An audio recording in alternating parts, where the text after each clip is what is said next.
আসসালামু আলাইকুম। নরসিংদী জেলার মনহরদী থানার গুতাশিয়া ইউনিয়নের ঠেকেরকান্দা গ্রামের মুসাম্মদ সালমা বেগম, উনি দীর্ঘদিন যাবৎ অসুস্থ। তো উনার জ্বরের মধ্যে টিউমার হয়েছে, যে উনার একবারে অনেক খারাপ অবস্থা। আর এই যে আমার পিছনে দেখতে পারতেছেন যে এটা হচ্ছে মূলত উনার বাসা। তো উনার এই টিউমারের অপারেশনের জন্য লক্ষাধিক টাকার মতো লাগে, 1 লক্ষ টাকার মতো লাগে।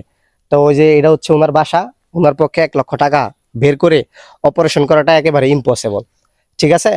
আর এই যে উনার বাসা দেখে তো আপনারা বুঝতে পারতেছেন যে কি অবস্থা।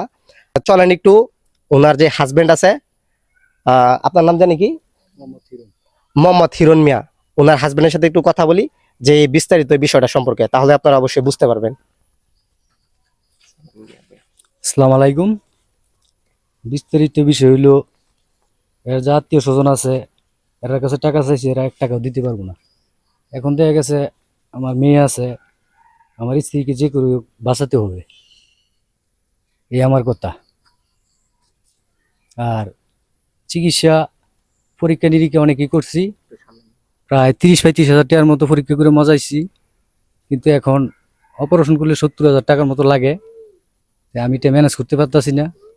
আত্মীয় স্বজনকে বলছি, কিন্তু এরা টাকা দিতে ইচ্ছুক না, দিচ্ছি এরকম বলে, কিন্তু কেউ টাকা দেয় না। কিন্তু এখন আমার স্ত্রী খুব খারাপ অবস্থায় আছে, এখন আপনারা একটু দেখেন। আসসালামু আলাইকুম। উনার হাজবেন্ড যে কি বলছে এই বিষয়টা তো আপনারা বুঝতে পারছেন। আর উনি যেই হাসপাতালের মধ্যে দেখাইছিল এটা হচ্ছে আপনার নরসিংদী বিষ্ণুপিয়া ডায়াগনস্টিক সেন্টার, নরসিংদী হাসপাতালে।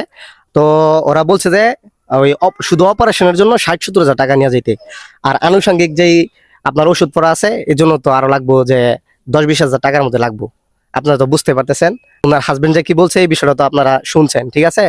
তো এই যে আমার পিছনে যে আছে এটা হচ্ছে ওনার বাসা। তো ওনার পক্ষে এই 1 লক্ষ টাকার মতো বের করে অপারেশন করাটা একেবারে ইম্পসিবল। উনি মনে হয় যে ওই ফার্নিচারের কাজ করে। তো বুঝতেই তো পারতেছেন যে ফার্নিচারের কাজ করে 1 লক্ষ টাকার মতো ওই খরচ বহন করা সম্ভব না। ঠিক আছে। আর যে ওনার যেই পরীক্ষা নিরীক্ষা আছে এর জন্য প্রায় 30-35 হাজার টাকার মতো নষ্ট করছে উনি, উনি যেটা বললো আর কি। তো আপনারা যেভাবে পারবেন অবশ্যই সাহায্য করবেন। আর বিশেষ করে আমি ঠেকেরকান্দাবাসীকে আমি বলতে চাই যে আপনারা ওই এই মানুষটাকে আপনারা যেমনে পারেন ঠিক আছে আপনারা সাহায্য করবেন অবশ্যই। কি বলবো আসলে আমার বলার মতো আমি ভাষা খুঁজে পাচ্ছি না। আর যারা গরিব মানুষ আছেন ওদের পাশে আমাদের সবার দাঁড়াইতে হবে। ঠিক আছে। যেভাবে পারি অবশ্যই আমাদেরকে সাহায্য করতে হবে। আর ওনার যেই আপনার যে বিকাশ নাম্বারটা আছে উনি এই নাম্বারটা ওনার মুখে বইলা দিব, আপনারা একটু ভালো করে শুনবেন। যে সাহায্য করতে চান টাকা দিয়ে ওনারা এই যে নাম্বারটা বলবো এই নাম্বারে টাকাটা পাঠিয়ে দিবেন। আর যে অফলাইনে দিতে পারবেন হ্যাঁ অবশ্যই ওনার যারা চিনেন ওনাকে ওনারা অবশ্যই ওনার বাসায় এসে সাহায্যটা করবেন। ঠিক আছে। তো ওনার মুখ থেকে চলেন শুনি যে ওনার যে বিকাশ নাম্বারটা আছে, একটু নাম্বারটা বইলা দেন আপনি।